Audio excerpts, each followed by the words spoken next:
Hello दोस्तों, मैं आज आपके साथ जो पटवारी डॉक्यूमेंट वेरिफिकेशन जो कि मेरा 18 तारीख को था और जो एक्सपीरियंस हुआ मेरा उसको मैं आपके साथ साझा करने वाला हूं कि क्या क्या पटवारी के डॉक्यूमेंट वेरिफिकेशन कैसे हुआ, क्या क्या रिक्वायरमेंट थी, क्या क्या चीज़ मुझको लेकर जाना पड़ा। तो जैसे कि आप यहाँ पर एक स्क्रीन में हमें देख रहे होगे कि एक नोटिस देख रहे होगे।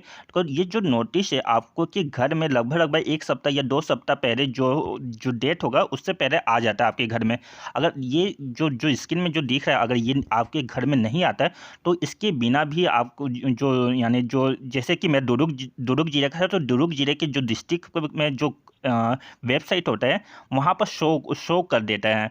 तो वहाँ पर उसके ज़रिए भी अगर उसमें आपका नाम है, अगर उसमें आपका नाम है तो आप उसके थ्रू भी जा सकते हैं जिस डेट में होगा। क्योंकि मेरा यहाँ पर 18 तारीख को था तो कि 18 तारीख को 11 बजे के करीब था।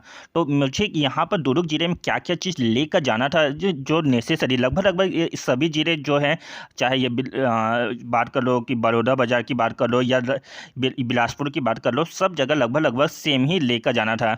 हालांकि बिलासपुर का तो इस बार नहीं था, गोरेरा पेंड्रा का था। तो वहाँ पर क्या क्या चीज़ लेकर जाना था वो भी देखेंगे, उसके बाद भी बात करेंगे। पहले हम अपनी बात कर लेता हूँ कि दुर्ग जिले में क्या क्या चीज़ लेकर जाना था। तो यहाँ पर कुल 10 पॉइंट बताए गए हैं कि क्या क्या चीज़ रिक्वायरमेंट है। तो यहाँ पर आप पहला पॉइंट देख रहे होंगे कि जिसमें आपको बोला गया है कि विज्ञापन में दर्शायित शैक्षणिक योग्यता का प्रमाण पत्र यानी 10वीं और 12वीं। तो यहाँ पर दो चीज़ अगर है, एक तो 10वीं की से और 12वीं। तो आपके पास ये दोनों ही डॉक्यूमेंट लेकर जाने हैं। और सेकेंड पॉइंट में भी वही बोला है कि हाई स्कूल का प्रमाण पत्र यानी 10वीं की बात कर रहा है। अगर आपके पास इससे ज़्यादा क्वालिफिकेशन है, जैसे कि मेरा बी इलेक्ट्रिकल इंजीनियरिंग में था तो मैंने उसको भी लेकर गया था। और हो सके तो आपके पास जितने भी हायर एजुकेशन की डिग्री है उसको साथ में लेकर ही जाइए। क्योंकि वहाँ पर ऐसे बोला तो नहीं गया है, लेकिन अगर लेकर जाते हैं तो ज़्यादा अच्छा रहेगा, आप ही के लिए अच्छा रहेगा। और यहाँ पर देखिए थर्ड पॉइंट में बोल रहा है कि सक्षम पदाधिकारी के द्वारा मूल निवासी प्रमाण पत्र एवं स्थायी जाति प्रमाण पत्र।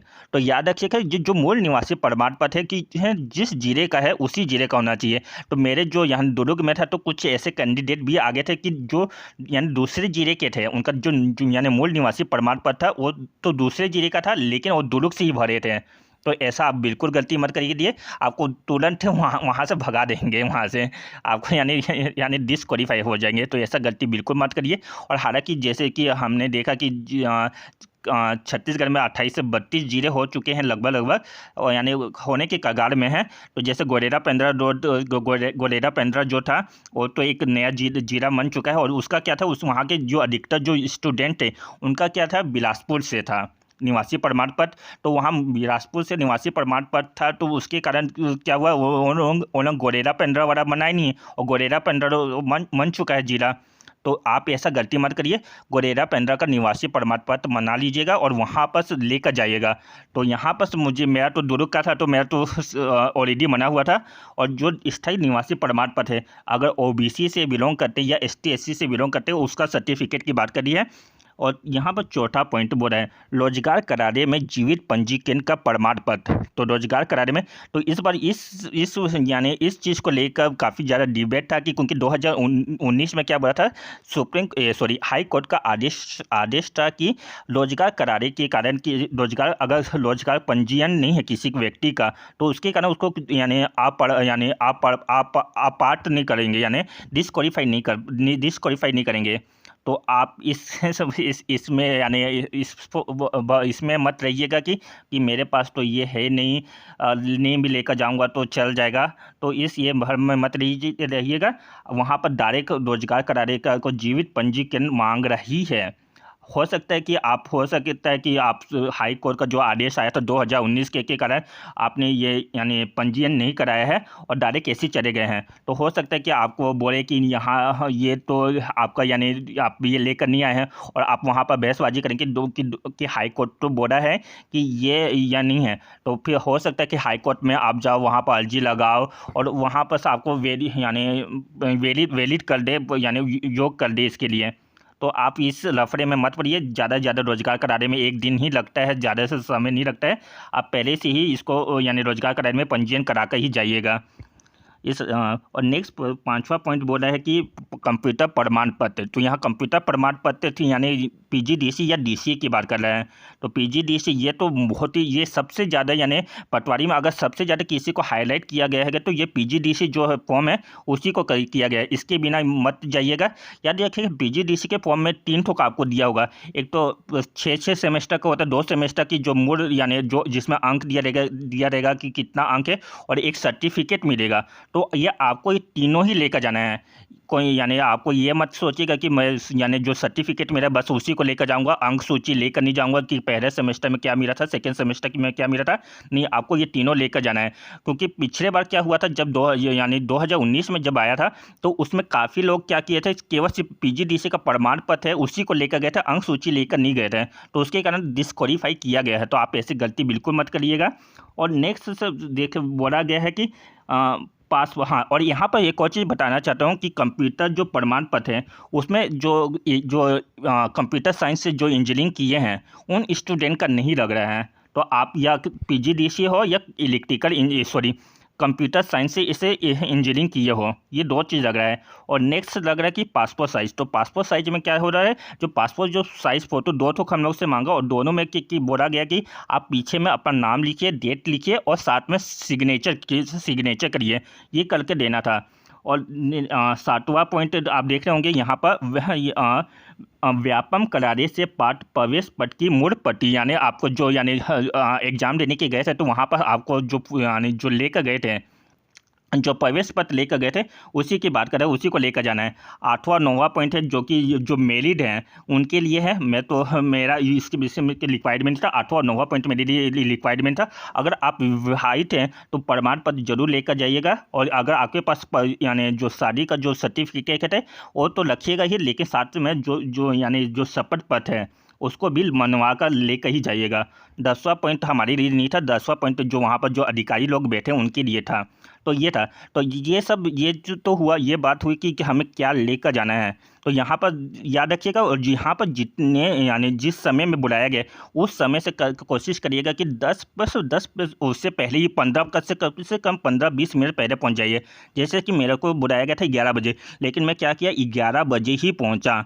और 11 बजे पहुँचा तो वहाँ पर स्टार्ट हो चुका था, यानी जो जिसका मेरा रैंक था 2 था और जो फर्स्ट रैंक था उसको बुला दिया गया था।